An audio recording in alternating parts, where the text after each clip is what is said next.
7 de setembro, a data se aproxima e a Federação das Indústrias de Mato Grosso, a FIENT, tem defendido o equilíbrio e a ponderação neste momento. Já estamos enfrentando uma pandemia e temos uma crise hídrica, com risco de falta de energia. Não podemos entrar em mais uma, dessa vez, institucional.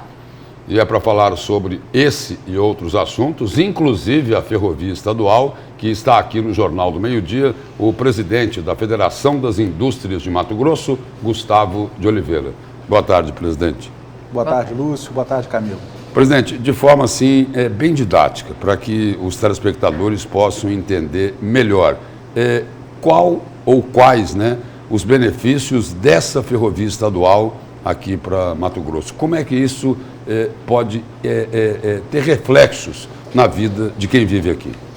Bom, Lúcio, Mato Grosso é um estado que produz muito pouco do que se consome aqui.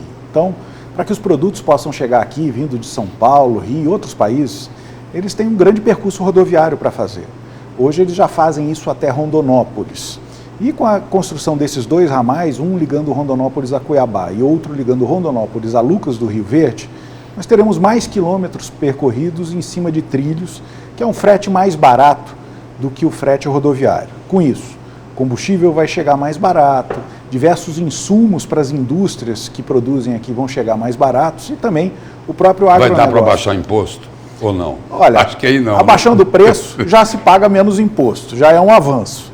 Mas o grande passo, eu acho, é a gente ter mais volume de produção aqui, é ter mais condição de atrair mais indústrias para beneficiar. Nós devemos, nessa década, passar de 130 milhões de toneladas de grãos produzidos. Quando começar a construção desses dois ramais, presidente, há quanto tempo para se concluir? A previsão até Cuiabá 2026 e até Lucas do Rio Verde 2028, essa é a proposta que foi apresentada. E com isso a gente já deve ter um barateamento de quase 20% do custo do frete nesses trechos aí indicados. É mais matéria-prima barata e mais produtos saindo aqui com mais competitividade.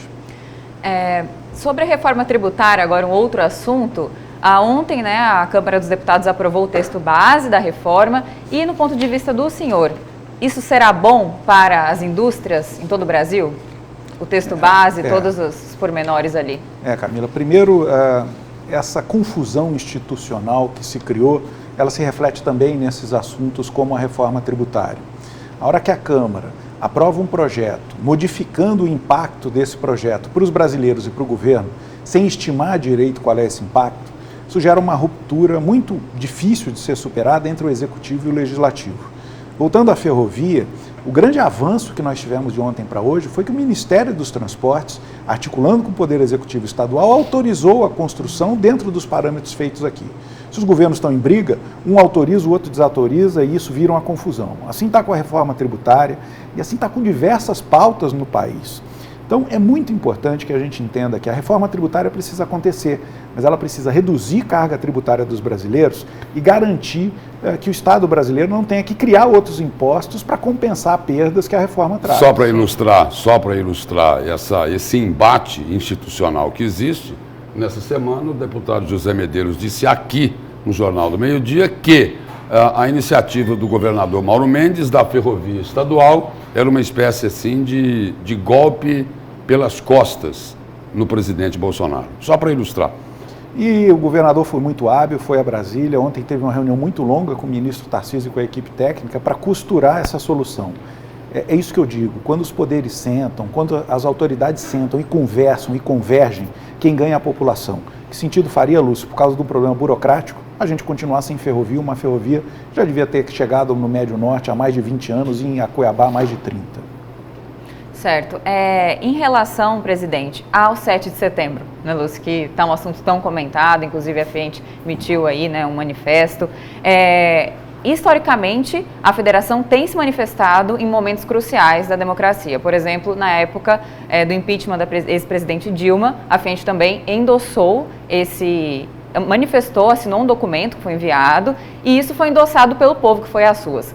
Hoje, no dia 7 de setembro, o senhor acredita que esses anseios da população, a população também vai às ruas para defender algumas posições, porque talvez não está sendo ouvida? Qual que é o pensamento da FIENT em relação a isso? Nossa percepção é que o problema real do brasileiro hoje é uma inflação, principalmente na prateleira do supermercado, batendo aí na casa de 20%. a gente tem problema de aumento de custo de combustível, de energia, e é necessário, para superar essa crise, como a crise hídrica que você disse que nós temos, muita conversa, muito diálogo e ações consistentes. Nesse momento, a nosso ver, medidas que radicalizem posições, que afastem mais os poderes do diálogo, eles contribuem para o agravamento do quadro. Acho que a manifestação de 7 de setembro, ela sim deve ser legítima, patriótica, respeitosa, mas ela não pode agredir instituições.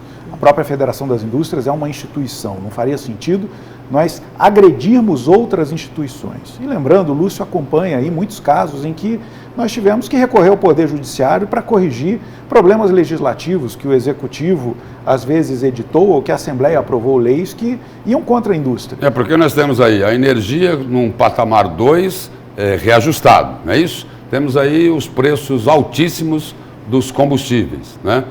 Ou seja, são problemas e mais problemas. Ou seja, parece aí o seguinte, que os problemas reais estão tentando substituí-los pelo discurso das redes sociais, é isso? E, Lúcio, infelizmente, muita gente nesse momento ganhando muito dinheiro com a crise, com a instabilidade. Gente que especula com o dólar, que especula com preços de commodities, que especula com o equilíbrio fiscal do Brasil, esses estão rindo à toa, estão ganhando muito. Quem não ri é quem está lá, tipo, na fila do ossinho. Esse não ri, não é? Esse não ri, quem está abastecendo o carro com preço disparado de petróleo no mundo não está rindo, e quem precisa produzir e trabalhar também não está rindo, Lúcio. Eu acho que a gente precisa deixar isso claro. O país precisa de paz e o país precisa construir agendas positivas. Esse mau humor de hoje vai se refletir nas urnas no ano que vem. E me parece que os brasileiros não estão compreendendo a gravidade do problema que a população... E nesse manifesto a FIENTE fala em equilíbrio, em grandeza, humildade e talvez até de forma indireta de que os dirigentes, né, nos mais variados poderes precisam ter juízo, não é, presidente? Muito juízo, o problema é sério, a crise é muito séria, a crise real é muito séria e criar outras crises não vai ajudar a gente em nada. Então a nossa posição é essa. O Brasil precisa de soluções e não de mais problemas. E manter a harmonia, né, só para concluir, a independência dos poderes, que é uma garantia constitucional, né, presidente? Calcula vocês dois apresentarem o jornal aqui brigando o dia inteiro. Quem perde é quem está do outro lado precisando da informação, né? A independência deve ser mantida, né? Os poderes devem ter autonomia. Agora é o seguinte, não dá para atacar as instituições e atentar contra a democracia. Isso daí é inadmissível. O respeito, numa democracia, no Estado democrático de direito. O respeito é fundamental e o respeito às instituições é parte da democracia, parte integrante e fundamental da democracia. Presidente, obrigado pela presença e pelas informações aqui no Jornal do Meio-Dia. Eu que agradeço e que vocês tenham paz para trabalhar entre vocês. Amém, obrigada.